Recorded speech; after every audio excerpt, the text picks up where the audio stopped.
This is your winter rundown 163. Let's get it.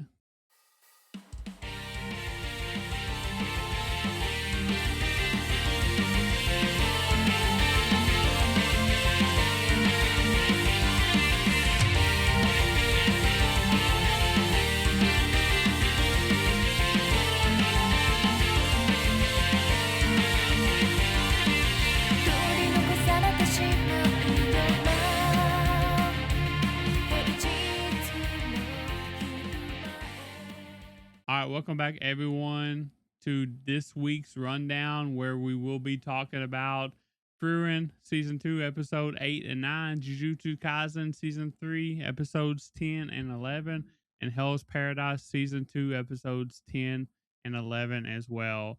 This is the last, pretty much the last week before finales, Nam. The next time we'll be doing the winter rundown, it's going to be one episode apiece, and we're gonna get to talk about all the banger finales fixing to happen. So Yeah, no, I'm actually kind of excited too with how everything's been shaping up and where they're really leading up to a lot of these storylines and stuff. It's really exciting too, especially with like where JJK is going, and especially too to see about what they do with Hell's Paradise.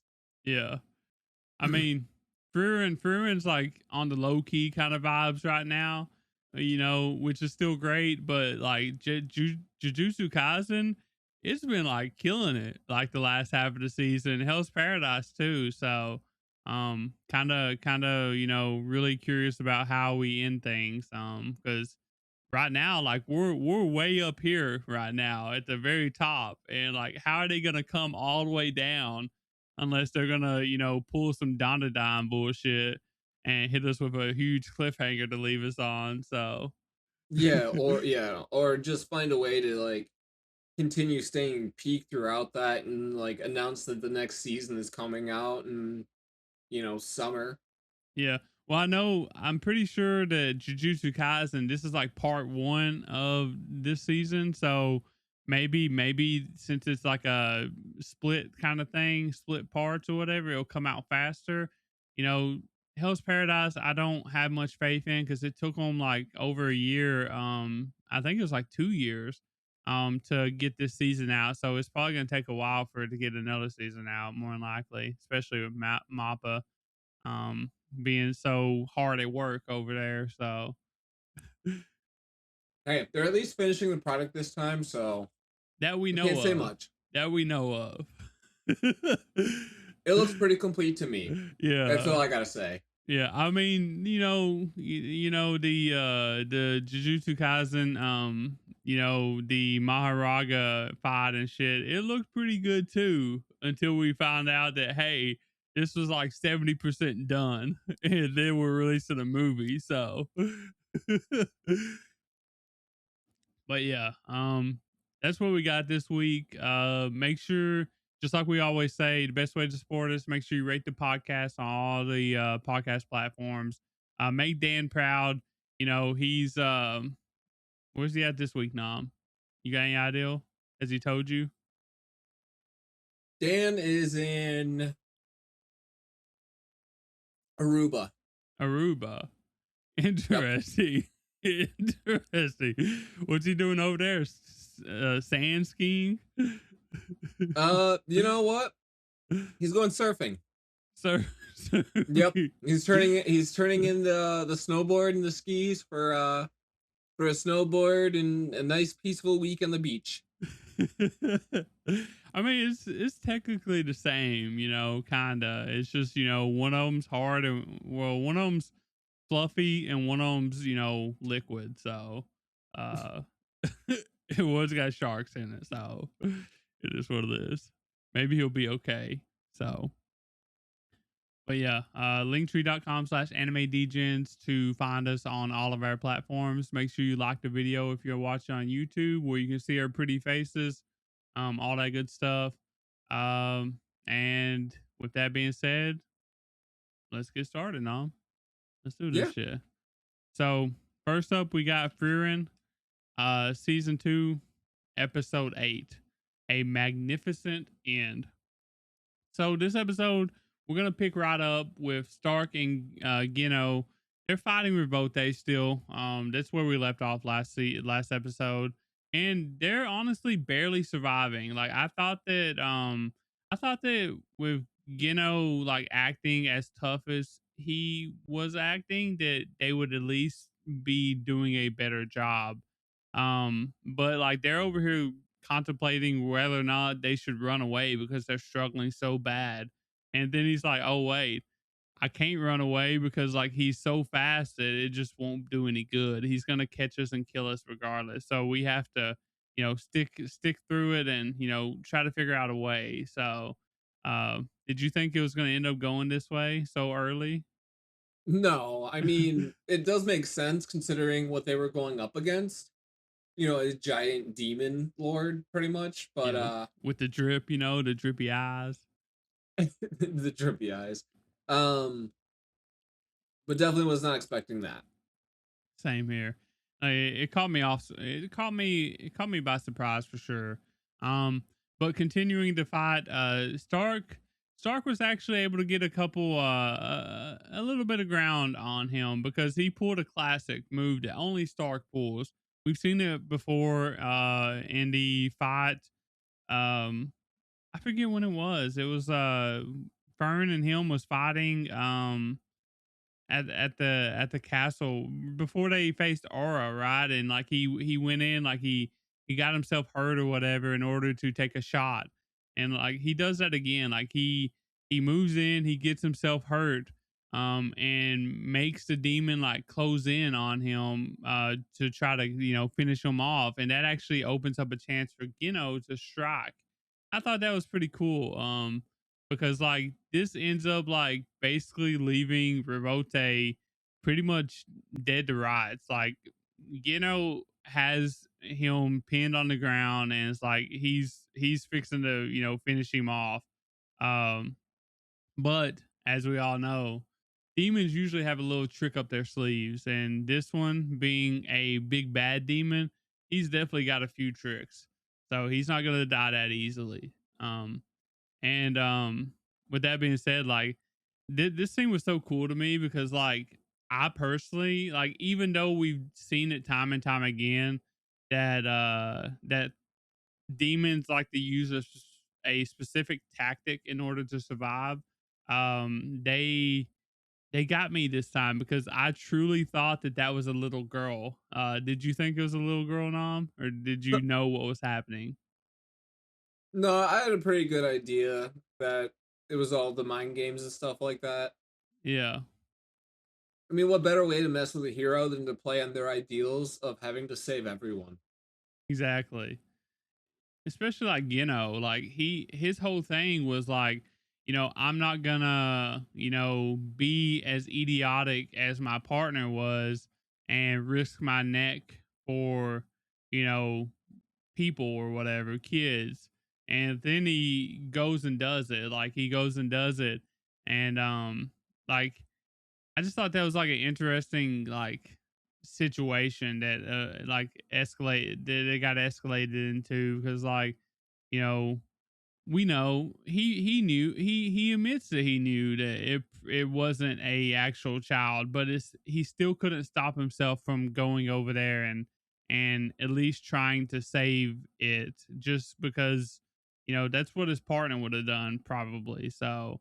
Um so I feel like he got pushed to do that in his like memory kind of, which is a pretty cool situation, which happens all the time in Frieren, I feel like. So Yeah, I think I would have to agree with you on that one, honestly. yeah. So Which is sad, but yeah, because like it does, inevitably like leave him, being pretty wounded. Because he gets stabbed by this small child, which isn't actually a small child. It's actually the pink haired demon girl or whatever, the minion of this of Revolte. And like he gets stabbed and like he kills her instantly, and then he's just like basically gives up his will to fight, kind of, because he knows that he doesn't stand a chance, injured like this. um especially with Revolte closing in on him like he is. And like he's just sitting there waiting to die, just waiting for Revolte just to, finish him off. And Stark comes in and like stops all four, like he blocks all four swords moving downwards, which is something that we've been told doesn't happen with a demon like this, because it takes a very skilled person in order to even start to block like his attacks without taking any kind of damage. And he does it and he doesn't take any damage. He saves Geno's life. And I think this shows us just um how much Stark, like how good of a warrior Stark is now, like how much potential like he has, and how much he's grown. So Well, pretty I cool. think really what it is it shows just how strong he is. Yeah. We've always been told Stark was strong. We've always known Stark was strong. How strong is Stark really? He's strong enough to stop four Demon Lord blades, Coming down all at four at once. once. Yeah, at once. So It's not something that happens. yeah. And it shocked the demon. He's like, I've never had this happen to me before. And I was like, you damn right. This is Stark. This is our boy. You know what I mean? So, but yeah, Stark, he's out here, he's putting in the work as they go to finish off Revolte. Like they're able to, destroy all of his swords. But as they destroy all the swords and they think that they got him, kind of like he just uses his hands and kind of impels them both through their like midsection or whatever. And like I thought that it was over. Like I was like, oh shit. And then all of a sudden, like Stark, gets enough, going, and like he cuts off his arm and ends up basically, slicing up Revote, and Ginu's able to like, finish him off for good, and kill him for good. So, and like I think that's like really cool because like when we went into this fight, I expected to be the MVP. I expected him to be the one that was like carrying the fight and like um the one that was gonna get the killing blow, and like Stark was just gonna be bait, because that's what Stark has always been, is like bait, while Frieren and Fern do the Do the killing magic and work. Yeah. everything. Yep. Yeah. I thought Yeah, this was but going to be no. the same thing. So, No, it turns out Stark is kind of sick of doing stuff like that. He's sick of being the punching bag, right? He wants to finally step out and really show what he can do. yeah, And honestly, I was so proud of him. He came out swinging he did. and he landed some mighty blows too. Things that really helped out a lot in that fight, really drew out the demon away from Genu.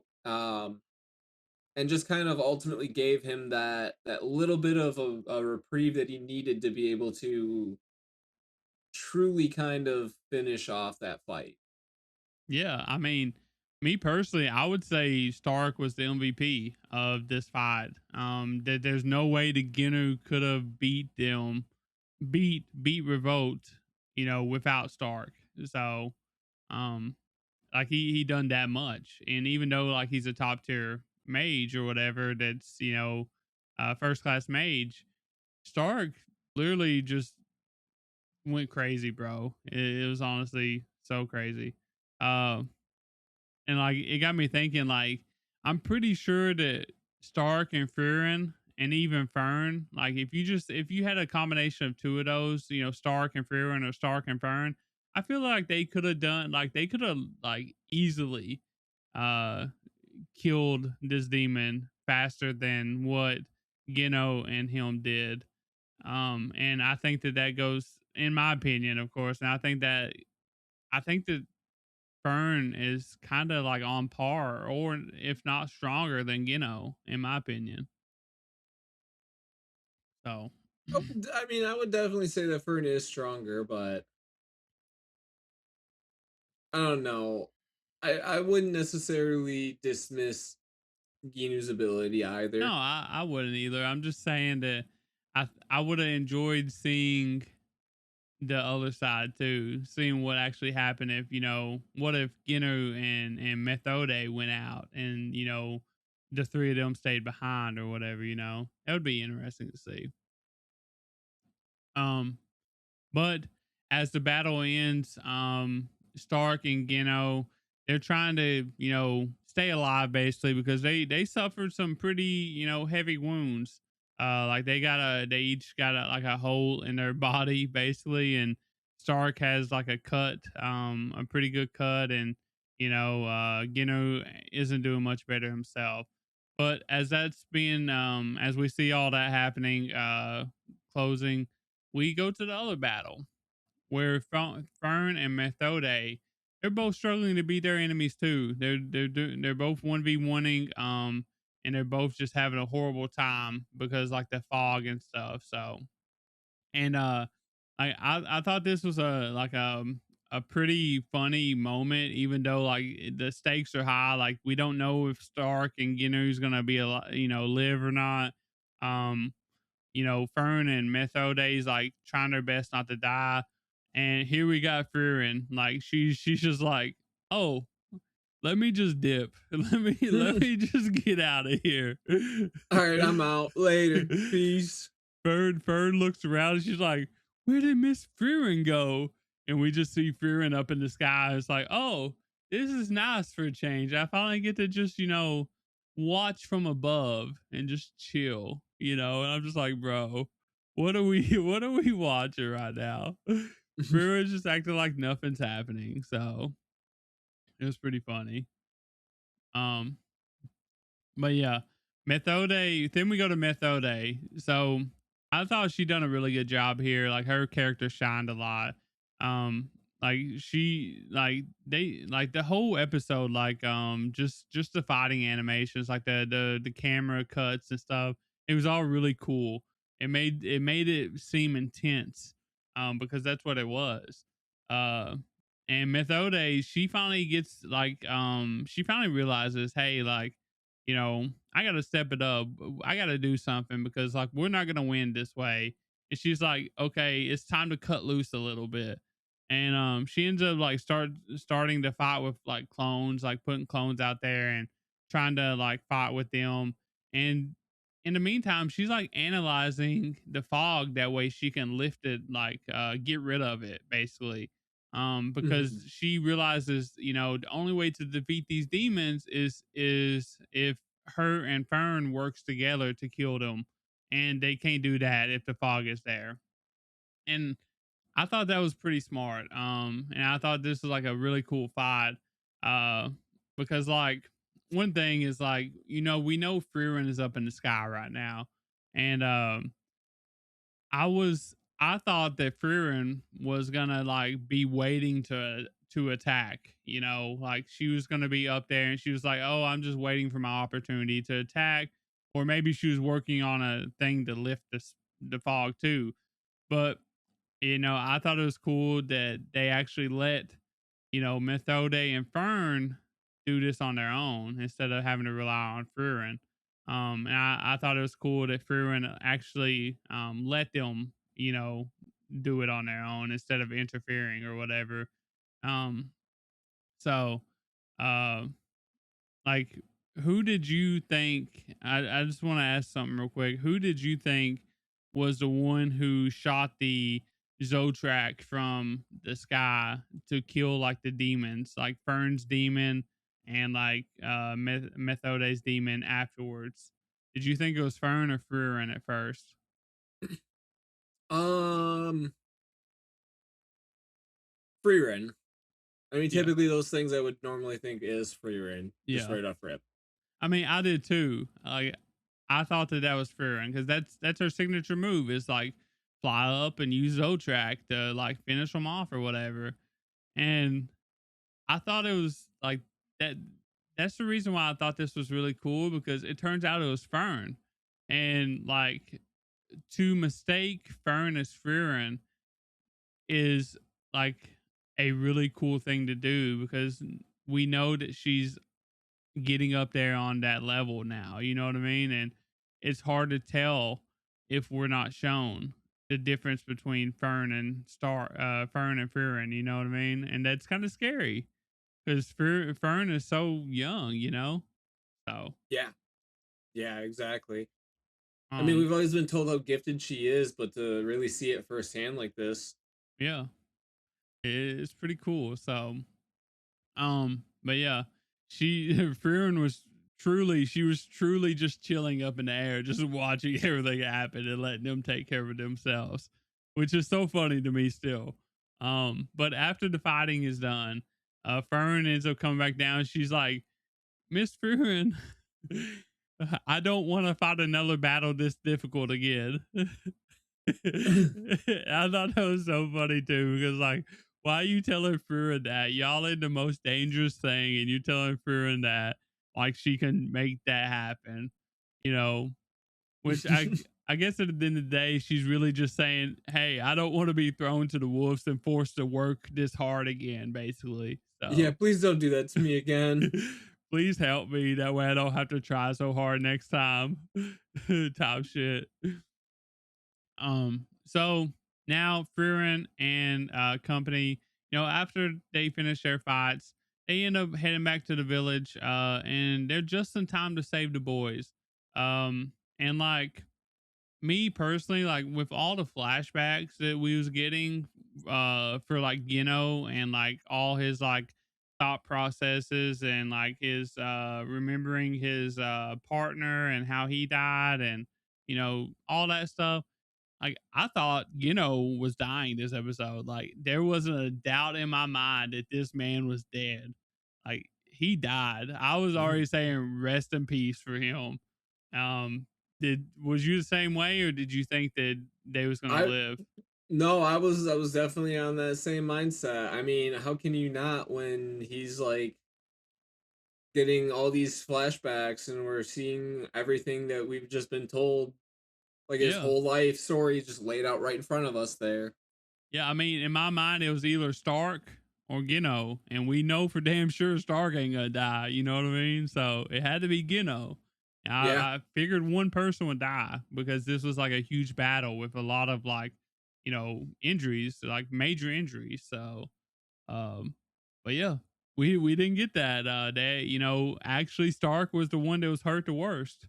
Apparently, like they barely was able to save Stark, is what they said. So, um, but I thought that was cool the way they, threw us through a loop there. So, but Oh yeah. after they heal up, they end up splitting up and going their separate ways, of course. Frieren and them, they're going north. They continue north. And Gino and Methode, they end up going back to the Norm Company, traveling with the dead to help, protect them along their way. But, you know, Methode, she tries her best to join Frieren's party as her priest. Like she's basically begging. And, Fern wasn't happy about it, and I thought this was like a pretty cool moment too, because like, we've talked about this before, sometime or another earlier this season. Like we think that, they're gonna have a bigger party at some point, right? It's just inevitable at this point. They're getting into dangerous territory. They need more help. Um, and I think that this like moment kind of like helps acknowledge that situation, because I think it tells us, hey, be prepared, because like we're fixing to get a new party member sometime soon, and that's what it kind of said to me. But it's not going to be Methode. She's like, we already have a priest. We want to keep that spot open just in case Sign comes back. We don't, plus, Fern's not too happy with you joining, the idea of you joining, and Methode is just like, oh, but Miss Fern's cute too. Y'all could be both my little cutie pies. But yeah, I'm pretty sure, I'm pretty confident after that little scene that we're gonna get another person joining the crew really soon. Uh, but yeah, what do you thinking, What do you think about that um whole situation? I think maybe next season we'll get another person to join. You don't think we're gonna get something like on the finale, maybe? No, or if anything, like we'll get introduced, but they're not going to be like confirmed as a party member, and we don't Oh know yeah, that they're yeah, actually yeah. going to be a party member, type shit. I But mean, it's kind of like the One Piece type shit. You know what I mean? Like we get introduced to somebody, and then you're just like, oh, they gotta go through their thing together or whatever. Then they're like, oh, they're actually joining the crew. They play that will they won't they kind of stuff. You know what I mean? I mean, at this point, One Piece they also haven't introduced a new character since Jinbei, Yeah. and there's been plenty of times where we're like, oh yeah, that person's going to join. Yeah, that's the fun in it, right? Though, it's like we don't really know because the way that they set it up on us, and we're just like, oh, this seems like they might be the one. You know what I mean? And then they're not. So, Well, exactly. So I think we might get a bit more of that too. mm, Um, but we also might get introduced at the end of season 2 and just have zero clue on whether they will actually join or not. yeah. Right now, like I'm basically on party watch. I'm watching for new faces right now, and because I think it's coming soon. So, uh, but yeah, that's it for that episode. Unless you got anything else before we move on. No, Okay. Well, no, I think you nailed it. alrighty. We got episode 9, Himmel's Memoir. And this episode opens up with us getting to see a legendary character named Dinkin for a few minutes. He's actually like traveling in a carriage or whatever, and then he gets out and he's like, I gotta leave y'all behind. Where I'm going, I'm going by myself, and it can only be reached via foot or whatever on by walking. Um, and then he just walks into the trees and disappears to never be seen again. And I kind of got pissed off. I ain't gonna lie. Well, not exactly at that moment, but like after watching the whole episode and realizing that Dinkin didn't come back, I was like, man, that pisses me off. like, Where you like going, Dinkin? you don't understand how much I love Dinkin. Like that's such a tease. I can only hope that we get to see him like in the next episode. Maybe he's the one that's gonna, show up and meet the gang in the finale or something like that. So but yeah. I was definitely pissed that I didn't get to see him again, but it is what it is. Maybe one of these days we'll get to see him. Maybe in the finale. Who knows? But That's the spirit. yeah, Dinkin's the man. So never have I ever felt like I did when like going from like, oh, I don't care nothing about this dude to like out of mana, but not out of options. Like, oh shit, he's the goat for real. This is the old man right here. He's showing us Let how him to do cook. it. Let him cook. These young whippersnappers don't know how to roll up their damn sleeves. Like, hell yeah, get it, son. uh, but yeah. Um, so, unfortunately we cut back to Frieren and gang instead of Dinkin. And they're at a city right now, and it's been demolished by a flight of dragons. And if you don't know what a flight of dragons is, that just means a bunch of them. And their job is to go slay them, go kill them all. And I thought it was pretty funny to see like Fern and Stark. We seen them in the background. They're literally like holding each other's hands and like basically hugging, and they're shaking so bad that because they're so scared. And then Fearon's like, y'all should just like, move somewhere else. That way we don't have to go kill them. And then they show up and it's like, no, Fearon, this is their homes. They need to live in their homes. They need to stay here. We need to go kill these dragons. And I'm just like, wasn't y'all about to piss yourselves 5 seconds ago? And I thought that was pretty funny. Um, Yep. and plus, who can turn down a new grimoire? as useless as it is. Definitely not Frieren. It's a new spell. What was it? Tongue twisters. Not getting tongue tied, saying tongue twisters or some shit. So, I thought that was pretty cool. So the amount of useless spells that they come up with in this shit, and if Frieren makes so happy, it's ridiculous. So, but anyways, the crew they end up tracking the dragons down. They find a nest, and it has at least 20 dragons in it. At least, probably more than that. I didn't stop and count them, but at least they're like smaller size dragons, which ain't so small, but they're at least not as big as a huge dragon like the Stark had to fight or Mhm. whatever.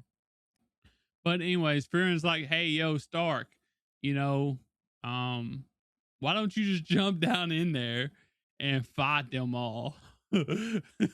But dragons are very smart. Don't let them surround you. But just jump down there in there with them and just start fighting them, Stark. Yeah, what's wrong with you, Stark? Just start throwing hands. I thought that was so crazy. She's like, dragons are smart. Don't let them surround you. And then she's just like, oh, by the way, Stark, just jump in there with them where you're automatically surrounded, Stark. I thought that was so funny. Um, He still handled it like a champ, though. oh, That's the yeah. important thing. Yeah. And so, like, I think that Stark's really come along. Like, this is like his glow up time, right? Like, we've been seeing him like be a beast for like so many episodes in a row now. Like, he's been balling out, and like this episode like ain't no different. Like, he jumps in there, he's like literally taking them down left and right. All these dragons, and this is a man that was scared to death of a dragon when they first met him, and now he just jumped into a pit of like 20 plus. And like I thought it was also so funny that like he got it. We got shown like his head being like chewed on by a dragon or whatever, and like Yep. the show made a meme out of it. Fuhrer just was joking about it, like, "Oh, you just getting your head chewed on by a dragon, ha ha ha ha." I was like, "Bro, poor Stark." I just feel so bad for him sometimes, even though like he's doing real shit right now. So, uh, but yeah, on moving on to like a much more serious note, I guess you can say. We get a good question from Stark and them about to Frieren. They're wondering like, why does she always, want want the villagers, want the people that she's helping to pay for like doing missions for them or whatever. And we get a little flashback with the answer. It's because that's what Himmel did. And I thought this was like Frieren doing what Frieren is best at doing. It's showing us something that we normally wouldn't think is possible and making it make sense. Like, there's no way in the world I would have thought that Himmel would be trying to get people, poor villages that went through all this hardship to scrounge up, like, what little money they got to pay them. Like, that doesn't seem like Himmel to me. But, you know, at the end of the day, Himmel is doing it. Himmel is doing it to help them out even more. Like his like thought process is like we're heroes. We're meant to like help people. We're meant to save people and help people, and we can't be heroes if we let them be in debt to us. So in order to prevent them from being indebted to us, I asked them to pay something, and it doesn't matter what. One time he got like a diary kind of thing or whatever, and it's just like it's just bullshit like Frieren does. It's just whatever they can afford. And I thought that was pretty cool because like that's some Himmel type shit right there. Like he's thinking about like after they saved them and they left, how can I make their lives even better by making them not worry about them owing us anymore. And like I was that's some I was Himmel gonna shit. say it takes it even a step further. How do you empower Yeah. these people, right? They have had so little control over their lives for so long. And now you're just like, yeah, just pay me this and you're good. You don't owe me a single thing afterwards. Yeah. They don't have to Now they're worry like, about it. oh my God, what? It's all I have to do is just give you a stupid book that I don't even need, that I'll never read in my entire life, and I never have to think about this ever again. Yeah. I mean, Deal. it's like it's truly something that Himmel would do that you would never think that he would be doing. You know what I mean? Um, and it's what Furin's good at, is making you, see different perspectives, see how good of a man Himmel truly was.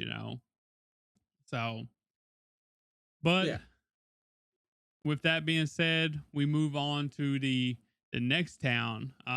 We continue the journey, and the gang is ends up being stuck for a little while because they gotta wait till a winter storm passes through. I think it ends up being like several months. And like because they got to get across the lake, and the only way across the lake is by the ferry. You can't go around because there's no path through the mountains. Plus, a winter storm would be like pretty much suicide. Basically, all this blah blah blah. They kind of explained it to us or whatever. Well, the winter finally dies down. They're finally able to, start getting across the water by the ferry. The only issue is, being cooped up for a couple months in the same place. Frieren has found every grimoire in the damn city, and she has bought them all, leaving her with like five pennies basically. So she don't have enough money to go across the river. So the dude's like, yeah, I'll take you across the river if you do me a favor, if you do this job for me. And that job is basically, go to this abandoned island in the middle of this lake and take down the barrier that is over it, and help him look for a book. Uh, and the book just happens to be Himmel's diary, basically Himmel's memoir, that he had written and forgotten, like left behind at some point. And I thought this was, a pretty cool scene too, because like the dude was obviously like a huge fan of Himmel, but he didn't know who Frieren was, either. But he figured it out by the way, Frieren acted when she was reading the book, reading the diary or whatever. And I thought that was pretty cool that he decided to let her keep the book and stuff, because he's like, you look, uh what do you say, wistful, while you looked wistful while you was reading the book. And like, that's just nice to see, because like it shows that Frieren is like changing little by little, and she's letting it show finally. And we even got like a little montage of like all the little moments, from Himmel's perspective, about like all the happy times that, him and his parties went through and stuff like that. And like, it's cool because like he was probably writing this book for Frieren anyways, and it's cool that it actually found its way into Frieren's hands. um you know so Yeah, and he did it in a way too that it was a challenge for her to get it right. It was a job he didn't even know that the where it was. townspeople, hang on, that the townspeople had to do, Yeah, and it ended up being that she got paid from it. exactly. Yeah, I mean, It literally did everything that he would have ever wanted. yeah. It just shows you, like, to me, that just shows you the type of man Himmel was too, because like he's thinking about like, hey, I'm gonna do something for Frieren. That way she has something from our journey to look at after we're all gone. I feel like that was kind of why he was writing this journal type thing. So is to let her have something to look back on or whatever, because he knew that she would live far longer than they had. So it's really cool. Um, but yeah, they end up moving on. They take the book and they start going the rest of the way across the water. But all of a sudden, they're attacked by a giant kraken who instantly snatches Frieren out of the boat, basically leaving Stark and Fern to deal with it by themselves. Frieren actually tells them how to deal with it, tells them what its weakness is, but she's like under the water while she's telling the actual important part. So, yeah.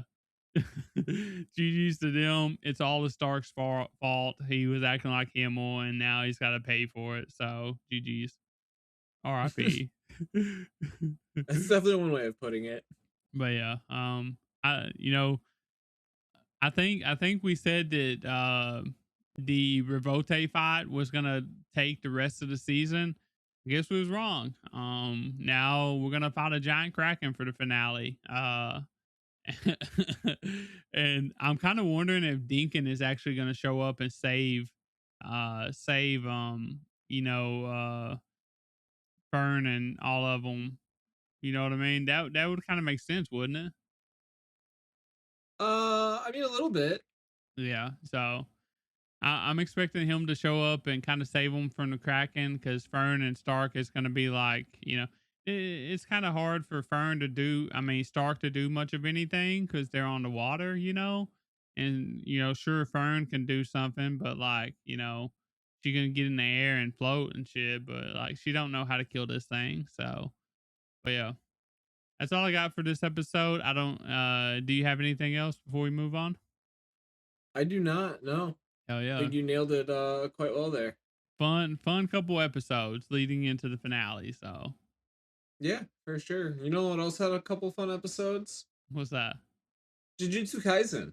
They did indeed. Yeah, and I think we should talk about which one was that? Episode 10? 10. Yeah. Yeah, episode 10. It's hard to keep track considering that like 5 of these episodes have really just been one really long segment, which is going to be made into a movie, and somehow it is going to have higher animation quality. You forgot. We're probably going to get another part next week, probably, right? Yeah, of course. You can't finish it off without part 6. But before we get to part 6, guys, we have to go through part 4 of the Tokyo Colony number 1. Mm-hmm. And basically it starts off with Megumi and Reggie continuing their talks about what Kenjaku's plan is. And Megumi's just like, all right, well, hey, my buddy is about to create a new rule, so why don't you give me all your points and we can just call this square. Yeah, be so easy if you would, you know what I mean? Please. Pretty please. Yep. And as he says that, Reggie's like, all right, well, looks like our negotiations here are done. And another man actually appears out of nowhere and tries to get the drop on Megumi, right? So there's him and there's the woman. After he tosses that one guy off, he ends up dealing with the guy that's like disfiguring himself and blowing stuff up. And Reggie's just like, oh yeah, all these guys work for me, by the way. Yeah. Loser. Yeah, I mean, Megumi's, a badass, but I gotta say, I was feeling, like he had his work cut out for him, going into this one. So he really did. And also too, just what'd you think of Reggie's ability at first? Like all he did was throw receipts. So I didn't. That's all we'd seen. Yeah, I didn't really. I guess I didn't really like understand what was truly happening until like halfway through the fight. Like I understood like he was like making things appear or whatever, you know what I mean, like out of thin air, but I didn't understand how they was getting there, you know what I mean? So yeah, I was kind of cool having the same thing too. Yeah, for sure. I feel like that's what they wanted us to do though, because like I feel like they wanted us to feel like Megumi. They wanted us to be like, oh, we need to figure this out as he's attacking because that's what Megumi did. You know what I mean? Yeah, So yeah, that is true. Um, and we'll touch up more on that here in just a moment as well. But before that, Megami and the fourth guy actually engage in some close quarter combat, and like they're really going at it, and it's such a tight area where they're fighting, and um, it was really not looking too good for Megami, but he really started to use his Shikigami in such a clever way, right? Like between the frogs pulling in opposite directions and stuff. yeah, Um, the Elephant Man. You know, like yep, yep, he was summoning the doing elephant. crazy work over there. So And he ends up sending this guy like careening down towards the ground, where he then ends up impaling him, right? yeah, And then from there finishes him off. yeah, which is an interesting choice because like he was so like caught up on getting them to transfer the points or whatever, right? And like the rule change had happened while they was fighting before they took the plunge. The rule change happened right before that, and so like it was interesting that he just decided to kill him. I guess maybe he realized that he wasn't going to get the points, but I think he had like 30 some points or like 20 some points or something like that. It was a lot. Yeah, yeah, So for sure. Which is what made it so interesting that it went down like that. yeah, I think he was like, oh well, shit happens or something like that. I'll just have to get some more next time or some shit. Which is I expect that from Megami. You know what I mean? That's just the type of guy he is. So Yeah. Yeah, he'll do whatever it takes to achieve his end goal, no matter what. But after he ends up finishing that guy off, he is outside, and Reggie and the exploding man start approaching when they decide to kind of launch an explosion at him. And this is where we actually get to see a strange man step out in front and take the blast. And then he proceeds to do the dumbest things that you could possibly think of. when Nom says strange man, he's not exaggerating. He really means really strange man. Really, really strange man.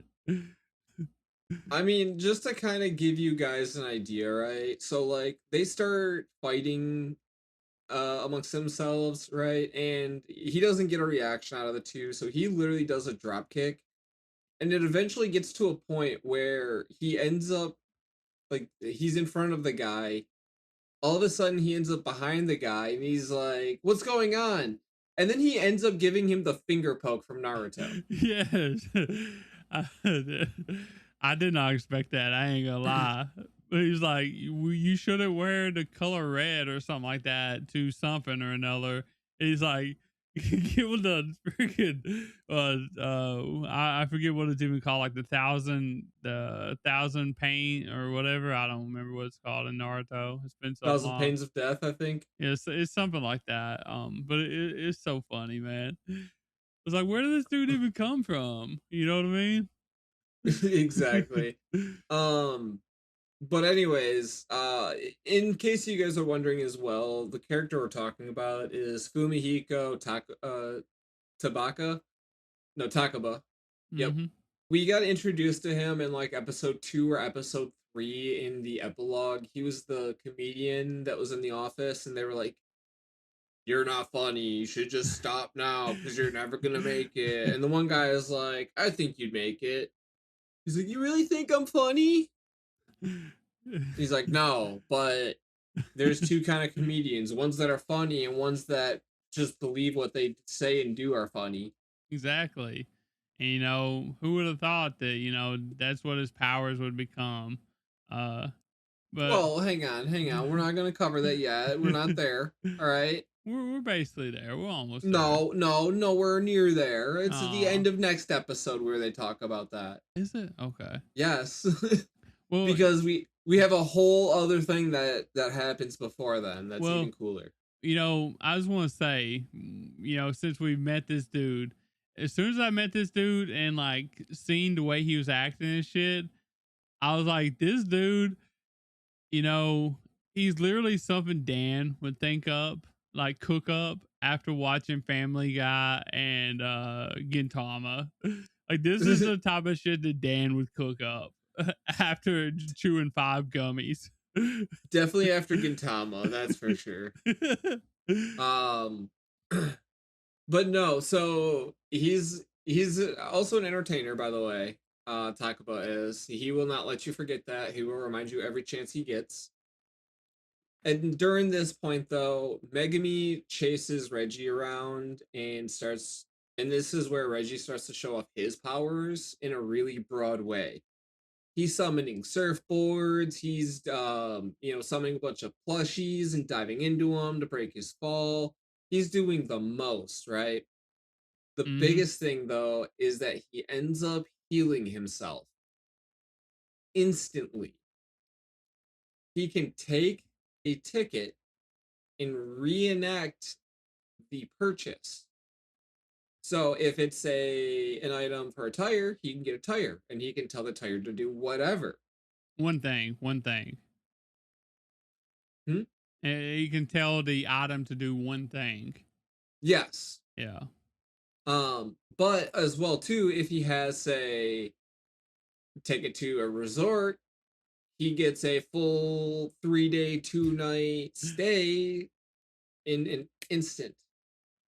Mm-hmm. instant recovery. So that's a pretty strong power, I would say. Yeah, and like we were saying before, is like this is the part like when he was like doing all the plushy works and surfboard shit and whatever, while they was running around and shit. I think at one point he even like put the rock things on the wall like that you climb the rock walls with or whatever, you know what I mean? The holds or whatever. And that's when it finally clicked to me, kind of like what his powers was. It took that long to figure it out completely. Well, as much as we could at that point, you know what I mean? Um, Yeah. but Yeah, yeah, because they started showcasing it then at that point, yeah, and really. and then when it gets to where Nom's talking about, you're just like, oh shit, it gets even deeper. It's not just like summoning random things or whatever. It's he can actually do something like this where he can like refresh himself in the middle of a fight, and Megami is like really tired and like he's good to go again. Like Yep. it's really cool. Yeah. So But now we get to this point, and Megumi's like, all right, well, fuck this. I'm out. Peace. But he's really leading him to a gymnasium mm-hmm. because it's a big, giant room, and we'll cover that in just a second. Reggie shows up and he's like, well, this is obviously a trap. He still goes in anyways. Well, because he's But confident, he's confident of his abilities. yeah, and confident in the trap that he set. Yeah, he's got 1,000 different receipts on his body. I'm surprised he knows what each one of them is, but go for it, King. Hey, you know what? If you've been doing it for as long as he has and you have that many points, you're bound to pick up how it works at some point. Yeah, I mean, I guess so. Yeah. Um but yeah, so he enters into the gym. Megami does his best to avoid the trap and hold on. And once Reggie's in the middle of the floor, Megami reveals what the whole reason why they're there. There's a certain thing that he hasn't really learned how to do, right? He doesn't quite know how to expand something onto reality. So, yeah, he's gonna go ahead and just expand it into this gymnasium. In case if you're wondering, I'm talking about a domain. Mm-hmm. The Chimera Shadow Garden. Yeah. I do. Is this the? You probably know, maybe, because I definitely don't know. Is this the first time we see Megumi's domain expansion? Oh yeah. It is. Oh yeah. Okay. Yeah. Cause he's like, it's incomplete. I still don't know how it works. So instead of trying to put my barrier over reality, I'm just gonna fill this gap. Yeah. I think he goes to he I think he explains it somewhat about why his domain is incomplete, and that's because he's not fully sure of how to efficiently erect a barrier around it just yet. He doesn't understand like the barrier techniques to put around it. So Well, to specifically state, he says he doesn't know how to put a barrier over reality. yeah, and that's the whole point like of the gymnasium, is because like what's the point in like doing domain expansion if they're able to escape, because after like after you do your domain expansion, if they escape, then like you're not at the top fighting caliber because you've wasted all that energy, you know what I mean?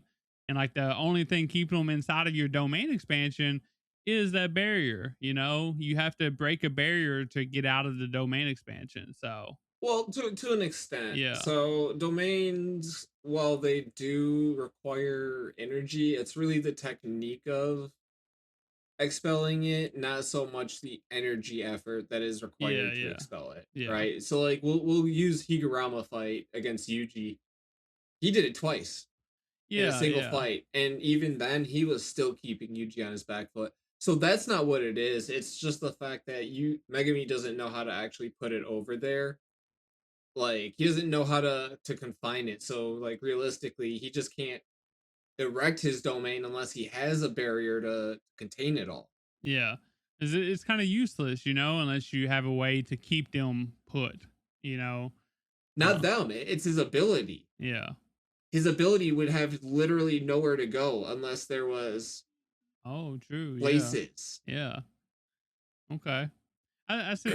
See, it gets kind of tricky when you start talking about domain expansions because each one's different or whatever, and like each one is like different rules and set up differently and act differently, and like it's interesting. So Well, we did learn about domain expansions when Higurama first summoned his, right? And we learned that there's the old school domains, which were just rules of a domain set in place, such as no violence, you have to plead your case, you make your argument, the Higurama makes his argument, then you're judged, right? hmm That's that. You cannot enact violence in there.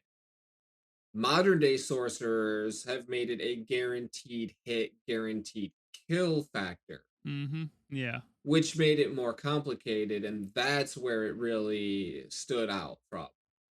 But we will talk about that in episode 11, Tokyo Colleen number 1, part 5. which was a really really good episode. Like JJK's cooking right now. Like it feels like the Zenin clan are like getting highlighted this season with Maki and now Megami. Like they're going crazy right now. So You can't say the Zenin clan because they're the only two left in the Zenin clan. They are the Zenin clan, but I mean, and one of them technically was an outcast. technically the Zenin clan did get highlighted too. They was just on the wrong end of the highlights. But anyways, so we start with Megami expanding his domain, and Reggie decides to cast a technique of his own called Holler Wicker Basket. And this is actually a new form of Jujutsu, which is actually a simple domain hmm designed to protect sorcerers from guaranteed hits. I think we learned about this back in the Shibuya incident arc with like Mecha Maru and shit, right? Yes, Yeah. and they actually do mention that. And what happened was is that they had enacted their domain, So that way all of Gojo's Limitless would actually funnel into it and allow them to do what they were trying to do. But here, in this case, essentially what it does is it creates a little pocket dimension within the domain to cancel out that guaranteed hit, guaranteed kill factor. Mm-hmm. There's just one problem for Reggie. One, Megumi never erected a barrier. Mm-hmm. Two, Megumi's just using cursed energy. His domain, your boy Reggie about to catch these hands. His domain expansion was just fancy words of saying, "Hey, let me just go 150% right now and show you and walk you down." We about to go ham. And you're close, okay? You are close. Yeah. But while Megumi is putting the smack down on Reggie right now, we do learn what the abilities are. Essentially, the abilities of Megumi's shadows and a Shikigami are extended, and it draws out 120% of his latent power. Mm-hmm.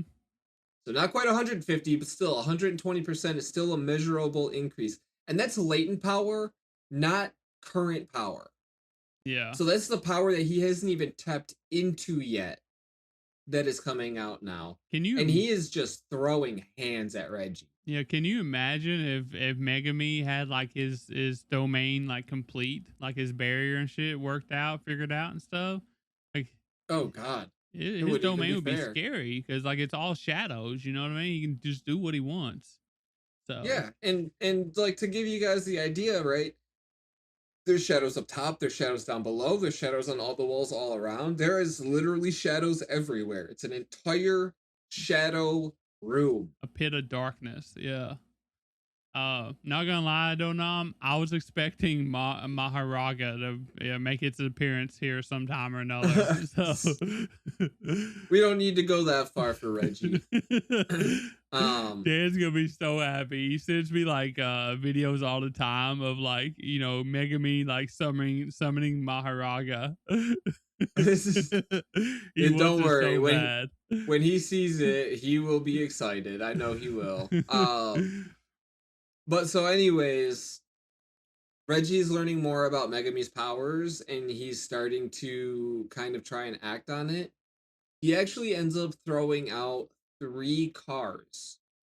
And as they sink into Megumi's shadow, it turns out that he's feeling the full weight of this.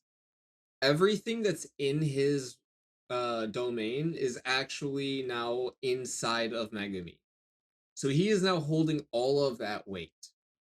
And I gotta give it to Reggie. Reggie's a smart dude. I gotta give it to him because there's no way I could have ever figured something like that out. But he figured that shit out just because Megumi was carrying one cursed weapon, and that's it. That's how he figured it out, which is insane. Yeah, but I mean, if you're pulling it out of your shadow, that means obviously you're holding it somewhere. Yeah, I mean, you gotta be holding it in your shadow.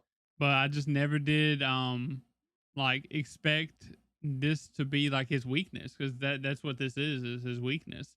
Like he's directly fighting against his weakness and still kicking his ass basically. So we'll get into that one in a minute. But at this point though, Megumi calls Reggie's bluff and calls out his elephant. And as the elephant is crushing Reggie, he's thinking of using his trump card, right? But just as he pulls it, he ends up getting sank into the water, and he can't get out. Mm-hmm. At this point, he actually uses one of the cars to bring him back up, which Pretty is cool. Where he, yes, and this is where he finally does use his actual trump card. It's actually Gigi's house from Dandadan. It actually is, ain't it? It really is. They can't keep it on the mountain anymore. They already know it's actually a pit for the worm. The fucking The one family that ran it, the space aliens, they're no longer around. They're wanted criminals. They had to do something with the house. Turns out that Reggie was able to get a really great deal on it. Yeah, I was supposed to say, does it come complete with the worm too? I hope not, because my God. No, that's a good Um, pull. I like that. but just as it's about to crash into the two of them in the water, Reggie ends up in the water and he's actually being dragged down by Megumi, who at this point weighs about 2.4 tons. Yeah, he's a heavy boy, so Yeah. You kind of can't keep all that weight, so Reggie has to dispel all of his objects. Um, as he surfaces, he's in a pool, and he speculates how he gets down there. As Megumi shows up, and he is like, "All right, let's get this going. Come catch these hands." and I feel like this showcases like Megumi's like genius. Like not only did he go to a gym where he could use his, Domain expansion. his technique or whatever, but he also knows that that there's a pool underneath it or whatever, and that there's a possibility that he might have to use it. You know what I mean? And like, what is Reggie's weakness? It's water. Water. And guess what he was Yep. just in? Water. Yep. So Megumi's been trying this whole time to get him wet with this elephant and shit. And like he finally got him just without the elephant. So it's pretty cool to like see his plan come to fruition, you know? Yep. So And even then, too, to see it double down, because as he's fighting Reggie, he summons his wolf, who just takes a chomp out of him. yeah. And there goes Reggie. dude's like, he's gotta be, he can't use this shit no more because it's, used up or whatever, and then he just does. I'm just like, holy shit. Like you just got played, brother. You thought you was the king, the smart dog, and you just a dummy. Yeah. But no, from there, Reggie transfers all of his points to Megumi as he believes Megumi will make it interesting.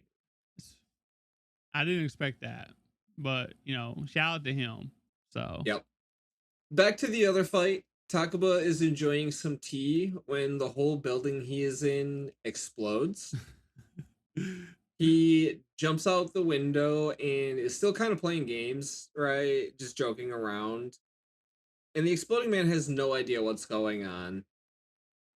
But as Kagane comes in and tells him that Reggie has died, he's like, "All right, I'm done. See you later." I have no reason to fight no more because my dumbass boss just bit the bullet. So Yep. let me get out here before I die too.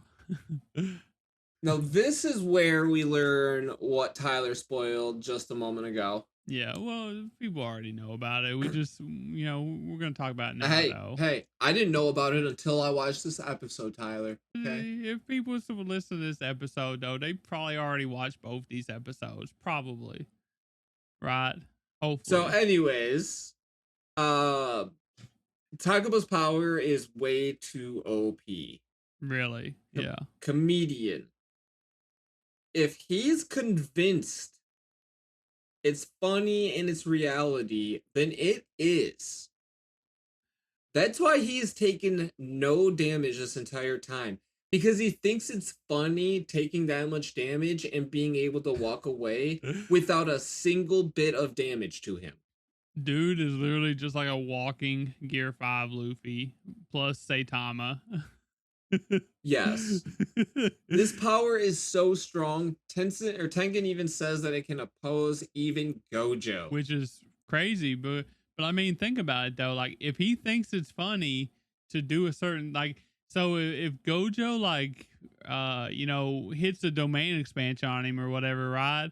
And he's like, oh, this would be funny if I turned it around and made him suffer his own domain expansion or whatever. Like, he technically could do it, right? Yeah. because he believes that it's going to be funny, and if he believes that it's going to be funny, it becomes real, and Yeah, that's an insane power. Imagine what his yeah. domain expansion is if he even like is able to have one. You know what I mean? Well, the first part is you have to know what your power even is in the first place, Yeah, and he and he doesn't. does it. He just like just flying by the seat of his britches. You know what I mean? So So, a couple final things that happen. Megami ends up confronting the woman from earlier, but he spares her life. As he limps away, he collapses in an alley, but he's approached by a woman with wings and a halo. mm, And correct me if I'm wrong, but she looks an awful lot like that Angel character we've been told to look out for. yeah, I forget there. So we need her help to Release Gojo. yeah to release Gojo to nullify something about the lock or whatever, To right? force the gate, Yeah. force the door open. Yep. Yeah. So that's interesting to see like that. So Yuji, he found a lawyer and forced him, well, he made things happen, changed the rule or whatever. And Megami, on the other hand, he stumbles into the angel who is they're looking for too or whatever. So I find that interesting. Now, is she gonna be an enemy or is she gonna help them? Because right now Megami is not in a very good state. So his life depends Yep. on her, and I'm assuming that Megami is not gonna die. So I don't know how, but I'm assuming that's not gonna happen. So Don't assume anything. It's JJK. true, but still Um. it's Megami. So I don't know. So the final thing that happens though is in the Sendai colony, there is a stalemate for first place between four sorcerers. There was Druv with 91 points, and he is a reincarnate sorcerer. This is his second lifetime. Yeah, that's the old guy, I'm pretty sure, right? Yep. We have Ryu with 77 points. Yeah. He has the greatest curse energy output amongst players. And he is the one that's smoking cigarettes on the roof, I'm pretty sure. Yep. Takako with 70 points. She used to be part of a group of assassins and she can manipulate the sky. But just there, I want to know more about her. Like, what does that mean? You know what I mean? I'm sure it doesn't mean just flying. So, Well, here's the thing, Tyler. I'm pretty sure this whole next episode is probably actually going to be about all of this. you think so? You think that it's going to be about our person that you haven't mentioned yet? Just doing work over there. Oh yeah. Oh yeah. Because there's also Kuroshi with 54 points, and this guy's actually just a special grade cockroach spirit currently lying dormant. This is the cockroach from Gachi Akata. Rochi. This is Rochi. uh, But then as the arrival of the most current special grade highest skilled sorcerer in the world aside from Gojo, it is a three-way stalemate as Yuta has killed Druv. yeah.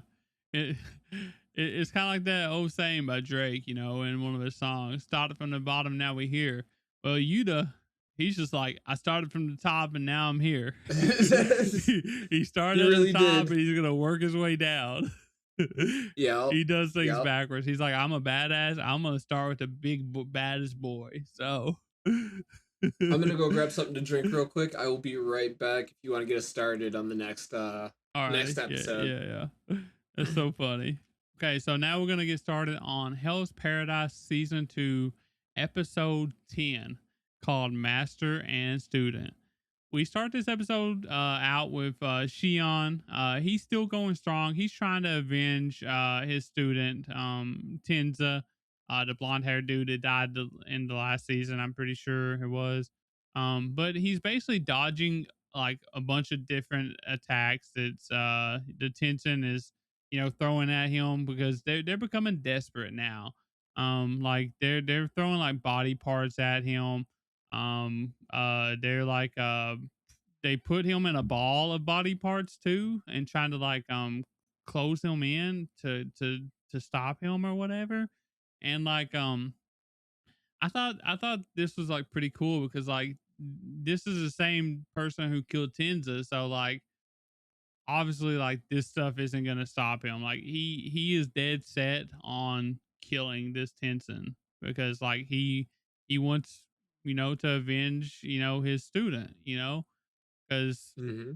what master wants their student to die before them? Usually their ideal is that the students live on and spread Carry on their their legacy. yeah. So it's he's really dead set on that. So, but as the fight keeps on going, like things end up taking a turn for the worse for Shion, unfortunately, because he does get distracted for a quick second when the Tenzin like picks up the end of his sword or whatever and like slings it through for him or whatever. And during that split second, like they jump in the water. And when they're in the water, they end up like recovering some of that towel, and they end up coming out sort of transformed into they're not into like the big transformations that we've seen like all these other Tenzin do, but like sort of like I'm pretty sure it was like a male female split, I think is what they said, right? Like a hybrid form or some shit. So Yeah. um so that happens, and they're kind of playing it off as like, oh, I recovered, like I'm in this form now and I'm good to go again, or I'm good to go. But then we like cut away from that real quick, and like it leads us into like a quick backstory about Shion and how he was born blind, and how like him and his mother used to like do like performing circuses, like traveling circuses and stuff like that, to make money to put food on the table. And that's before like he come across the Yamada clan, who he got invited to and he tried out for, and he actually like moved up in the ranks and trained and stuff because he was a skilled swordsman pretty much, um due to him being blind since he was born, Hmm. and not becoming blind along the way or whatever. But I'm kind of like, I was thinking, like, I don't really understand why they showed us this backstory. Do you? I think it's just ultimately more to kind of show us more motivation for the character, right? It's not like we've gotten a lot of information about the Asaman until this season, right? Yeah. Because before it was more, oh, it was just Gabimaru and occasionally the other villains that we get to meet, what are their backstories. The Asaman that died, sure, we get to learn a little bit about them, but I think now it's just, okay, this is character development for these guys that we never got to see yet. Yeah. So the only thing that I could get out of it is that it was basically like, how he learned from Tenza, right? A little bit. Like how Tenza was um like dead set on not telling like uh not keeping secrets, basically. Like he told everything about his self, and like they're like opposites. He had a bad past, but he told it and stuff. And he's like, the past, it's not about the past, it's about now or whatever. Um, but I just thought it was like an interesting like backstory to lead into, because like it really didn't do much for me in this situation, if that makes sense. So I just didn't know if you had a different viewpoint on it or not. So Yeah, no, I think it was just ultimately more to flesh out the characters yeah. themselves. Okay. Something that we haven't really gotten too much of with a lot of those guys. they're cool. They have impactful moments in the series that we get to see, but that's the most, right? Mm-hmm. So Yeah. I don't know. Hell's Paradise is still good. It's pretty cool to find out that he was blind from birth or whatever, because based on his like scars or whatever, you would think that he got blinded along the way during battles or something. So it makes sense that he's so OP as far as like sensing things go, sensing no, Tau or whatever. So um, yeah, but he's had to rely on all of his other senses all this time, anyways. yeah, he was born that way. So he was literally that goated to begin with. So um, but yeah, so we move on to like the Tenzin it transformed or whatever. But Shion, he can kind of see past it, and he's like, you actually didn't recover. You're just putting on an act. I'm calling your bluff. You really don't have much Tau left. You're basically hovering on the edge of like being on human levels or whatever. So he's like, I'm gonna go all in. I'm gonna go attack you, and um we're gonna see if we can't finish it off or whatever. And he does. He ends up going and starts stabbing him. We get like a few cuts to like them strategizing and stuff, and like finding out like stabbing is probably like the best way to hurt a Tenson in the long run. And so he does. He stabs them a lot until he finds the ovule, which is like the center point of their energy, I guess you can say. And he stabs that and basically like renders him useless, kind of. And now like the Tenzin is fighting for its life basically, while the sword is still in the organ or whatever. So this ends up leading to like a moment where like Shion's telling Nura guy, which is the little girl that's with him, his new like student, I guess you can say. He's like, you need to run away. You need to go get go to Sagiri, go to Gabby Maru, whatever, go find him. And get away from here because I don't want you to die or whatever. Because like he fully intends to do what it takes in order to finish this sentence off for killing Tenza. And that means he's willing to die. And he's probably going to die in order to finish him off. And I thought this was a pretty cool scene, touching scene actually, because like Shion is basically telling her like even though they're basically reliving the same past, like with Tenza, like he's telling her that even though he I'm gonna did, die. yeah, even though I'm gonna die, I was put in the same situation as I'm putting you in, and I made the right choice. And even though I shouldn't have made that choice, I should have stayed behind and helped Tenza or whatever, so he wouldn't be suffering and dying alone. But I'm expecting you to do the same thing I did, even though I didn't. Looking back, I regret it. And like I think it set up a good situation with Niragrai, because she has to decide, is she gonna like run away and be left with regret for running away, or is she gonna stay and risk her life in order to try and save him slash die beside him? You know what I mean? And I thought that was pretty cool considering their backstory, with Tenza and stuff. So um but yeah. Yeah, for sure. So she ends up starting to run away, because she is scared. She's a scared girl, little girl. She isn't the best with the sword or whatever. So she runs away at first, and she actually comes to the realization as she's running away that Shion is kind of just like she used to be. She didn't know whether she wanted to live or die because of her past experiences and like what she chose to do, her decisions or whatever. And Tenja was actually the one that helped her decide, if she wants to live or not, and she did. And so I think that like Tenja being that one to help her through her situation, I think she wanted to kind of pay him back, even though he's already dead, kind of pay him back and help Shion out of his situation since they was going through the same thing, kind of. I thought that was pretty cool too. So, Yeah, um, yeah, same. But then she ends up getting back to Shion just in time to save him. Like he's basically fully enveloped by the vines that was coming out of the Tensen's body, trying to stop him from, killing it all the way or whatever.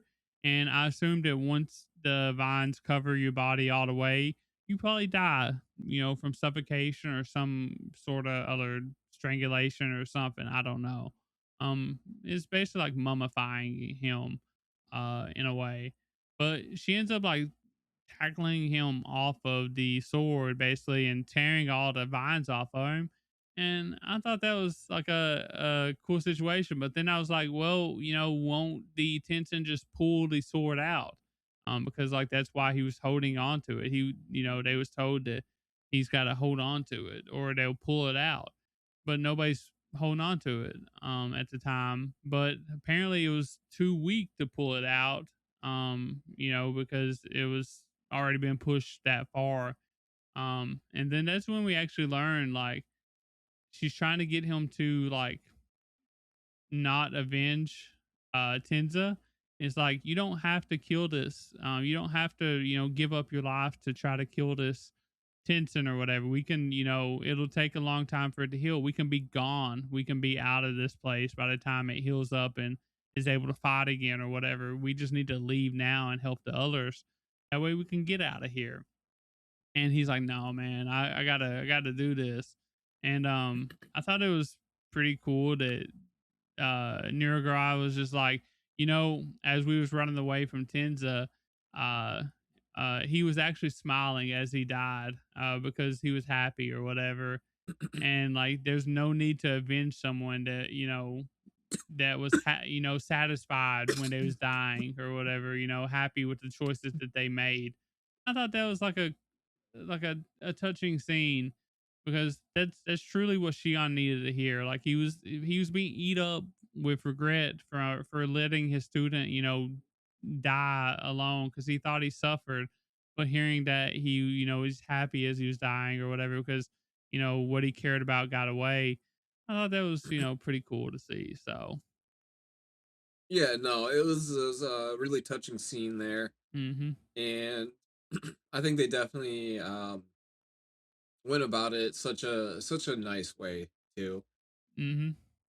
Yeah. So that's basically this whole episode was like the culmination of like Shion and the Tensen's fight. I only know which Tensen this is at this point. I forget to be honest with you cuz they haven't looked normal, I guess you can say. So, In a while, yeah. yeah. So I forget which one it is, but um, basically as the episode ends, we end up moving away to a different situation, and that is like Sagiri and May. Like they're sitting there and they're watching Gabby Maru's paper just like burn away, and it gets to the halfway point and stops. So that means that Gabby Maru is not doing so hot. When the last time we seen him, they was struggling really bad against their respective Tensen. So it's not looking good for old Gabby. But that's all I got. Unless you have anything else to talk about. Not with that episode. Not that there was anything bad with it. Just it's not one that I really had anything more to add on Yeah. to. I feel like it was the weaker. Like even though it was pretty okay, it was still the weaker of the two. This next one that we're going to talk about was actually really really good. So Yeah, definitely a lot better. Overall, just the presentation, the actual stakes, and everything like that. mm-hmm. Um, in case you were wondering, though, we're talking about episode 11 of Hell's Paradise, ephemeralness and fire. I'm so glad you had to say that, not me. Is that what you did when you looked at it too? You looked at the titles of the No, chapters no, or the episodes, and you were like, "All right, now you can do this one." no. The reason why I do the first one is because you just got done doing Jujutsu Kaisen, so I usually do the first one so you can have a break. I know, So I know. but But yeah, we'll let chat. We'll let everyone listening at home think that really it's because you just didn't want to say that. what does this even mean? Do you know what this means? Because I don't. Hang on a second here. We gotta resort to Master Google because Uh, we don't know what this means. Uh, is the quality of lasting for a very short time representing fleetingness, transience, or impermanence? Interesting. Huh. Yep. So very, very, you know, Short short life and fire, basically. short life and fire. So Gabby Maru's a fire, right? So All right, now you're reading too much into it here. All right. so So we do start though with a flashback of Gabimaru and Izuriha, and they're talking about their desires to not die, which leads us back into the present moment. And do you remember what happened with Gabimaru the last time we saw him?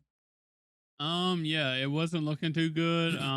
He went in close and he got shit on, and then Yuzurihara was like, I'm not risking my neck for anybody, but then she goes and does to save his life. It was pretty chaotic, and I loved it. Yeah, well, specifically, I was referring to when he had the hand that just went into his chest, and now he's just laying there lifeless. Yeah, it's like I said, it's not looking good for Gabby Maru. So, but he's our main character. He cannot die, right? He cannot die. I mean, he shouldn't die, but Yeah. you never know at this point. No, turns out he had a plan all along, right? He had a flower with him, and he decides to stab himself with it, turning himself into a Tensen. He got that juice. You know what I mean, dog? Mm-hmm. um, and one thing that they did here that was really cool too was when they were showing everything, they had that flashback to Gabimaru's wife and how they acted and stuff like that. I thought it was And pretty cool. that was a really nice touching moment. I think we really needed that because all we've ever heard is Gabimaru wants to get back to her, but we never knew anything else about her. Yeah, I think this shows that, like, if Gabby Maru's wife is real and Yuzaharu like planted this in us, like we don't know for sure yet. But if she is real, she seems like a real nice person. Like, she doesn't care that Gabby Maru like what his job is. You know what I mean? She loves Gabby Maru for who he is when he gets home, not who he is when he goes to work. You know what I mean? Which is, you Exactly. know, pretty nice to see in like this kind of like era, I guess you can say, because like it's a different era from like the modern world. So Yeah, I mean, it's got assassins and I, I, samurais I and shit. think You know what I mean? So I think realistically they're portraying like more modern traits in like an older time yeah, period, yeah. right? In that Mm-hmm. fantasy time period, but still, it's nice that there is a more grounded, relatable character too, as opposed to like the high action, special powers imbuedness of the ninjas and samurais. Mm-hmm. Yeah, and But it's good seeing like it's good seeing her and realizing like, hey, like she isn't scared of Gabby Murray. She's actually like loves him or whatever, has feelings for him. So yeah, um, but at this point now he is fueled by his new Tau power. Gabimaru goes on the offense. And it turns out that May has always been aware that this was the plan, right? mm-hmm. And is concerned for him because we also get a giant scene where May is explaining the tower or the flower Tau to humans and how it enters into them and stuff. I had to rewatch the scene like 5 times before I understood it because of May, her very broken explanation. So Yeah, I figured that would have been a thing for you. but um, it made sense at the end, you know what I mean? Like, it definitely made sense. So yeah. Uh, But essentially, what it is if the flower Tao enters into you, you don't have a strong sense of self, and you don't have a means for it to do something else. It's going to take you over. yeah, And And so, Gabimaru was like, if Chobei can do it, I can do it. Yes, sir. yep, hey, Scourge of Death, no problem. I got this. I thought that was so funny. He's like, but Chobei did it. He's like, I'm way better than Chobei. Means I can do it. Yeah, that's the entire reasoning too, which was fantastic. But yeah, so from there, Gabimaru is trying his best. He still can't really land any kind of fatal hits, but he's still peppering them with all of his his ninpo. Yeah, quite effortlessly too, I might add. and this shit looks damn good. Like this shit looked really really good. Mappa be Yep. cooking. So Yep. And Gabi's got his second win now too, so he's actually able to land all of these without being gassed. Too And bad now, the dude's a water Pokemon. right. But now at this point is when Yuzu decides to finally help. And she's actually got some severe damage to herself too. We kind of notice it a few times. But she's like, just trying to hide it, cover it up right now. And despite all of this, the two of them still can't land a hit. Ron is even beginning to gloat to them about it. He's like, "You guys, your teamwork is trash. You guys got nothing. What are you even doing?" If that's the best you got, you ain't gonna be able to do shit. You might as well just lay down and die. And Gabi and Yuzu, they're not too keen on this idea, so they're trying to ramp up their offense even more. And they're just basically keeping Ron with using his moves, right? Keep attacking, keep defending, keep being reactive like this, whatever it takes. And then we get another flashback which shows the plan of how the Tau use up, or the Tenzin use up so much of their Tau that it would make them vulnerable. And they can only keep that form that they're in now for like an hour. Well, the thing is that after exhausting so much time, this one Ron was not able to keep up with it anymore. Yeah. Gabimaru held off just long enough and kept him just excited enough. He would never figured it out. I like how they explained about like the flickering lights and like the all the flashing and stuff, like makes you lose track of like the reality of time and all this shit. Because like if he actually knew how much time he had, he wouldn't have been like just playing around, because he would have ended it a lot sooner. He's aware of like how long he can last or whatever. So I thought that was like a pretty cool explanation of like how they made it work.